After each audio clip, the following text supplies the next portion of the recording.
대한민국 패션계를 주름잡는 브랜드 H-스타일의 창립자이자 회장인 오혜란. 그녀는 자수성가한 신화 그 자체였다. 남편과 사별하고 홀로 아들 강민준을 키워내며 그녀는 일과 육아 어느 하나 소홀히 하지 않았다. 그녀의 세상은 오직 아들 민준을 중심으로 돌았다. 민준의 27번째 생일, 혜란은 강남의 최고급 주상복합 아파트 더 포레스트의 등기권 이증을 선물했다. 이제 결혼할 여자친구도 있다니 어엿한 가장으로 설 수 있어야지. 엄마가 주는 선물이다. 민준은 감격의 눈물을 흘리며 혜란을 끌어안았다. 그의 곁에는 약혼녀 박서연이 수줍은 미소를 띤 채 서 있었다. 서연은 명문가 출신의 조신한 성격으로 혜란의 마음에 쏙 든 참이었다. 혜란은 이제 자신의 역할이 끝났다고 생각했다. 평생을 달려왔으니 이제는 아들이 차려주는 밥을 먹으며 편안한 노후를 보내고 싶었다. 그 생각은 민준과 서연이 어머니, 저희가 완벽한 곳을 알아봤어요. 국내 최고의 실버타운이에요. 라고 말을 꺼냈을 때 한치의 의심도 없이 확신으로 바뀌었다. 어머니, 상록수 힐링 빌리지라고 정재계 인사들만 들어가는 VVIP 실버타운이에요. 온천수의 최고급 식단, 전담 의료진까지 그곳에서 편히 쉬시면 저희가 매주 찾아뵐게요. 민준의 설명은 달콤했다. 서연은 옆에서 맞장구를 치며 팜플렛을 보여주었다. 숲으로 둘러싸인 유럽풍의 건물, 환하게 웃고 있는 노인들의 사진은 천국과도 같았다. 혜란은 평생 받아본 효도 중 가장 큰 효도라 생각하며 기꺼이 승낙했다. 이삿날 혜란은 평생을 함께한 자신의 비서 윤 실장에게 긴 휴가를 주었다. 그동안 고생 많았네. 이제 나도 은퇴하니 윤 실장도 새 인생 찾아야지. 윤 실장은 눈물을 글썽이며 혜란의 손을 잡았지만 혜란은 웃으며 그를 보냈다. 민준이 운전하는 차에 오르며 혜란은 자신이 이룬 모든 것을 뒤로하고 새로운 행복을 향해 나아간다고 믿었다. 차는 서울을 벗어나 점점 낯선 시골길로 접어들었다. 여긴 왜 이렇게 길이 안 좋니? 혜란의 물음에 민준은 최고급 실버타운이라 외부인 출입을 막으려고 일부러 길을 이렇게 냈대요. 거의 다 왔어요, 어머니. 라며 그녀를 안심시켰다. 차가 멈춘 곳은 상록수 힐링 빌리지가 아니었다. 낡고 스산한 기운이 감도는 효심 요양원이라는 간판이 전부였다. 페인트는 벗겨져 있었고 마당의 잡초는 무성했다. 혜란이 어리둥절한 표정으로 차에서 내리자 민준과 서연의 표정이 차갑게 굳어졌다. 어머니, 여기가 어머니가 이제부터 사실 곳이에요. 혜란은 자신의 귀를 의심했다. 민준아, 이게 무슨 소리니? 장난치지 마라. 하지만 아들의 눈에는 더 이상 온기가 없었다. 요양원 안에서 나온 험상궂은 인상의 원장이 혜란의 팔을 거칠게 붙잡았다. 오혜란 어르신 맞으시죠? 아드님이 앞으로 잘 모셔달라고 신신당부를 하시더군요. 그 순간 혜란은 모든 것이 잘못되었음을 깨달았다. 민준은 혜란의 눈을 피하며 서연의 뒤로 숨었다. 서연이 비웃음 가득한 목소리로 말했다. 어머니, 치매 초기시잖아요. 의사소견서도 다 준비했어요. 재산은 저희가 잘 관리해드릴 테니 여기서 푹 쉬세요. 치매라는 말에 혜란은 하늘이 무너지는 충격을 받았다. 자신이 평생을 바쳐 이룬 모든 것, 심지어 정신까지 아들의 손에 의해 부정당하는 순간이었다. 혜란은 거칠게 저항했지만 원장과 직원들에게 제압당해 독방에 갇혔다. 휴대폰은 빼앗겼고 외부와의 모든 연락은 차단되었다. 방은 곰팡이 냄새로 가득했고 창문에는 쇠창살이 박혀 있었다. 식사로는 멀건죽 한 그릇이 전부였다. 며칠 밤낮을 울부짖던 혜란은 문득 깨달았다. 눈물은 아무것도 해결해주지 못한다는 것을. 그날 밤 복도에서 들려오는 원장과 서연의 통화 내용을 엿들은 혜란은 남은 미련마저 죄가 되어버리는 것을 느꼈다. 원장님, 우리 어머니 잘 있죠? 약은 제때 주시고 절대 아무도 못 만나게 하셔야 해요. 유산 상속 포기각서에 지장 찍을 때까진 모든 것이 돈 때문이었다.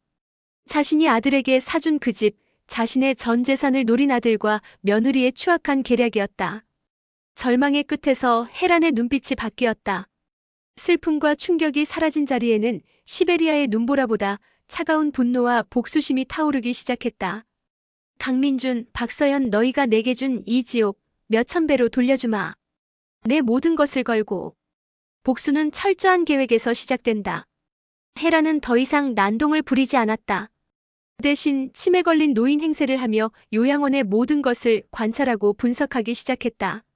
직원들의 교대 시간, 그들의 성격과 약점, 식사 배급 동선, 원장의 비리가 숨겨진 장부 위치, CCTV의 사각지대까지. 그녀의 머릿속은 요양원의 완벽한 설계도로 채워졌다. 그녀는 일부러 식사를 흘리고 바보처럼 웃으며 직원들의 경계심을 무너뜨렸다.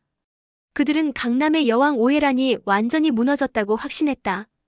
그러나 그들의 감시 뒤에서 헤라는 가장 날카로운 무기를 갈고 닦고 있었다. 그것은 바로 그녀가 평생을 바쳐 단련해온 명철한 두뇌와 강철 같은 의지였다. 헤라는 요양원에서 조용히 지내는 한 노인을 주목했다. 그는 전직 형사 출신인 김철수 영감이었다. 비리 사건에 연루되어 불명예 퇴직하고 자식들에게 버림받아 이곳에 오게 된 인물이었다. 다른 노인들과 달리 그의 눈은 여전히 살아있었다.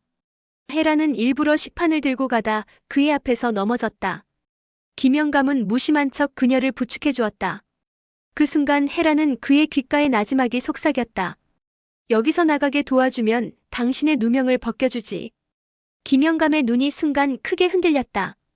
그날 이후 두 사람은 직원들의 눈을 피해 은밀히 정보를 교환하기 시작했다. 헤란의 계획에 김영감의 경험이 더해지자 불가능해 보였던 탈출 계획이 구체적인 모습을 갖추기 시작했다. 계획의 핵심은 외부와의 연락이었다. 요양원에는 일주일에 한 번 식자재를 납품하는 트럭이 들어왔다. 헤란은 김영감의 도움을 받아 식자재를 나르는 아르바이트생의 동선을 파악했다. 그녀는 자신이 늘 지니고 다니던 목걸이 펜던트 안쪽에 숨겨두었던 아주 작은 메모리칩을 꺼냈다. 그 안에는 H- 스타일의 비상 연락망과 핵심 자산을 관리하는 스위스 은행의 암호가 담겨 있었다. 헤라는 며칠간 밥을 굶어 위장병 연기를 했고 구토하는 척하며 식자재 박스 안쪽에 메모리칩을 숨긴 껌을 붙이는 데 성공했다. 그리고 박스 겉면에는 김영감이 몰래 빼돌린 유성펜으로 윤 실장에게라는 작은 글씨와 회사 로고를 그려 넣었다. 이제 신호는 세상 밖으로 보내졌다. 남은 것은 기다림뿐이었다. 윤 실장은 헤란에게서 받은 퇴직금으로 세계 일주를 하려다 공항에서 출국 직전 기묘한 전화를 받았다. H- 스타일 물류팀 직원이었다. 실장님, 이상한 물건이 배달되었습니다. 직감이 싸늘하게 스친 윤 실장은 즉시 회사로 달려갔다. 식자재 박스에서 발견된 메모리칩. 그 안의 내용을 확인한 윤 실장의 얼굴은 새하얗게 질렸다. 그는 즉시 헤란의 오랜 친구이자 법무법인 정인의 대표인 최경환 변호사에게 연락했다. 모든 전말을 알게 된 최 변호사는 분노를 감추지 못했다. 그게만도 못한 놈. 그날 밤 대한민국 최고의 변호사와 헤란의 가장 충직한 신복이 복수라는 이름 아래 하나로 뭉쳤다. 헤란의 반격이 시작될 무대는 완벽하게 준비되고 있었다. 최 변호사는 즉시 법원에 오해란 회장에 대한 성년후견인 개시 심판 부당함을 주장하며 효력정지 가처분 신청을 냈다. 동시에 윤 실장은 스위스 은행의 암호를 이용해 헤란의 개인 자산에 대한 모든 접근을 차단했다. 민중과 서연 앞으로 매달 흘러들어가던 막대한 용돈과 법인카드는 하루아침에 정지되었다.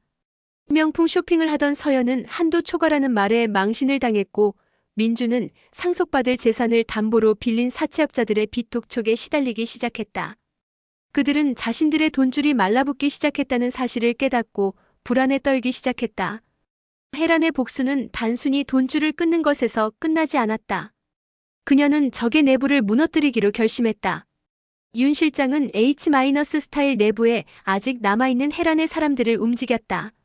민준이 부사장으로 취임한 이후 그의 곁에서 온갖 아첨을 떨던 기획팀장을 매수했다. 헤란의 막대한 자금력과 미래보장이라는 약속 앞에 기획팀장은 민준의 모든 비리, 횡령, 배임 증거가 담긴 내부 자료를 빼돌려 윤 실장에게 넘겼다.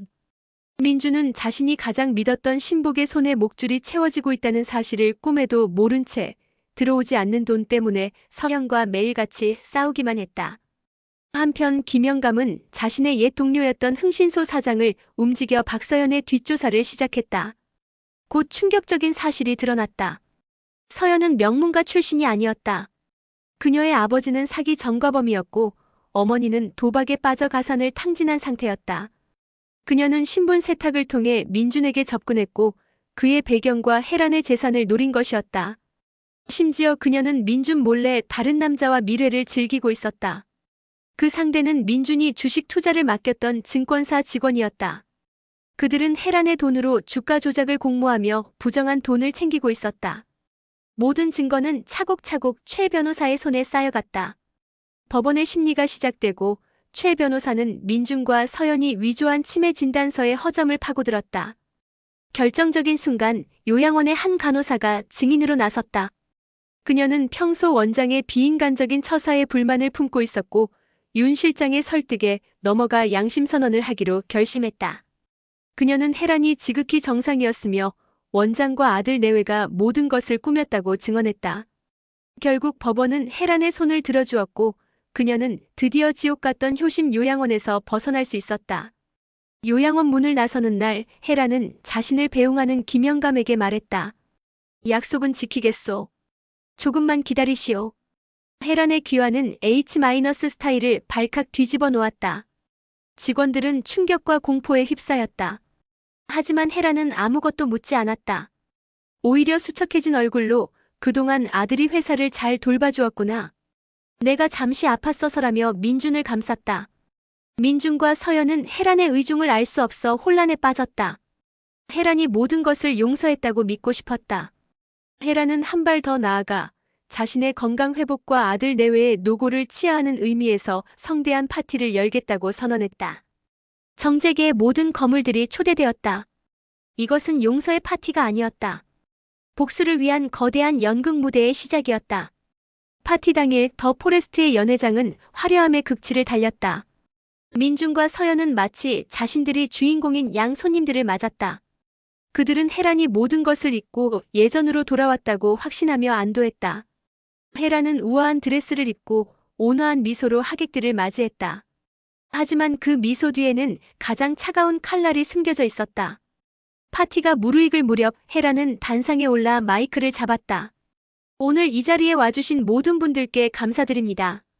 저는 오늘 제 아들과 며느리가 제게 베푼 효도에 대해 이야기하고 싶습니다. 장내는 순간 정적으로 휩싸였다. 혜란의 말이 끝나자마자 연회장에 대형 스크린이 켜졌다. 처음 나온 것은 상록수 힐링 빌리지의 아름다운 전경이었다. 그리고 다음 순간 화면은 효심 요양원의 처참한 독방으로 바뀌었다. 혜란이 갇혀 지내던 모습, 그리고 서연과 요양원장이 돈 얘기를 하며 그녀를 감금하라고 지시하는 통화 녹음 파일이 연회장에 울려 퍼졌다. 하객들은 경악했다. 스크린은 꺼지지 않았다. 민준이 회사 돈을 횡령하여 도박 자금으로 탕진한 증거, 서연이 가짜 신분으로 민준에게 접근했으며 증권사 직원과 불륜을 저지르며 주가 조작을 공모한 증거들이 낱낱이 폭로되었다. 민준과 서연의 얼굴은 하얗게 질려갔다. 모든 폭로가 끝났을 때 연회장 문이 열리며 검사와 수사관들이 들이닥쳤다. 그들은 그 자리에서 민준과 서연 그리고 서연의 내연남인 증권사 직원을 체포했다.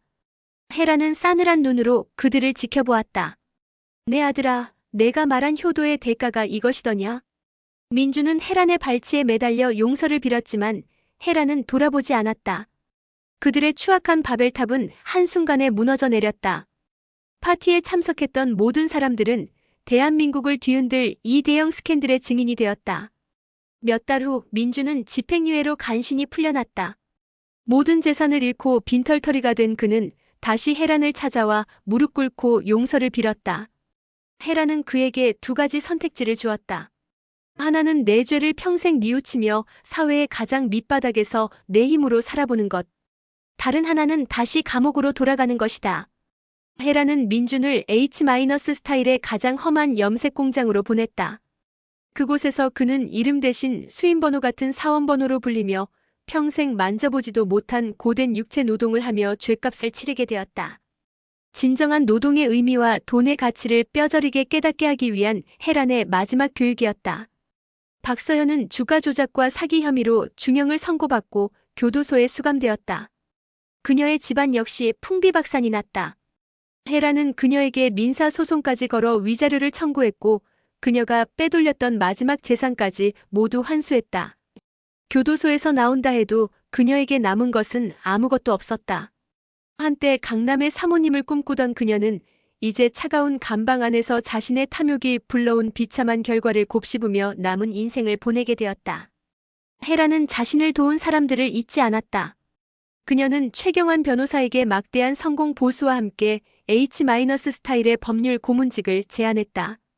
김철수 영감에게는 그의 누명을 벗길 결정적인 증거를 찾아주어 명예를 회복시켜 주었다. 그리고 그가 새로운 삶을 시작할 수 있도록 작은 탐정 사무소를 차려주었다. 충직했던 윤 실장은 H- 스타일의 부사장으로 승진했다. 그는 이제 명실상부한 헤란의 오른팔이 되어 회사를 이끌게 되었다. 헤란은 자신을 배신한 자는 철저히 응징하지만 자신을 믿어준 이에게는 그 이상으로 보답하는 사람이라는 것을 모두에게 보여주었다. 모든 복수가 끝난 후 헤라는 H- 스타일의 경영권을 윤 실장에게 위임하고 회장직에서 물러났다. 그녀는 자신의 전 재산 절반을 사회에 환원하여 헤란 재단을 설립했다. 재단은 자식들에게 버림받거나 학대받는 노인들을 돕고 그들이 법적 보호를 받으며 인간다운 노후를 보낼 수 있도록 지원하는 일을 시작했다. 그녀는 더 이상 강민준의 어머니나 H- 스타일의 회장이 아니었다. 그녀는 오롯이 오해란이라는 이름으로 자신의 상처를 타인을 치유하는 데 사용하며 진정한 자유와 행복을 찾았다. 몇 년 후 강원도의 한 작은 요양시설. 머리가 희끗희끗해진 헤란이 노인들에게 직접 뜬 목도리를 나누어주며 환하게 웃고 있었다. 그녀의 곁에는 어느새 중후한 멋이 더해진 최경환 변호사가 함께하고 있었다. 한편 염색 공장에서 묵묵히 땀 흘려 일하던 민주는 월급날 작은 과일 바구니를 사들고 헤란이 있는 요양시설을 멀리서 지켜본다. 차마 다가가지 못하고 발길을 돌리는 그의 눈에는 뒤늦은 회한의 눈물이 흐르고 있었다. 헤라는 그 모습을 보았지만 모른 척했다. 용서는 신의 영역이지만 기회는 인간이 주는 것이기에. 그녀는 이제 자신의 삶을 온전히 살아가고 있었다. 강남의 여왕은 죽었다. 그리고 한 명의 자유로운 인간, 오해란이 다시 태어났다.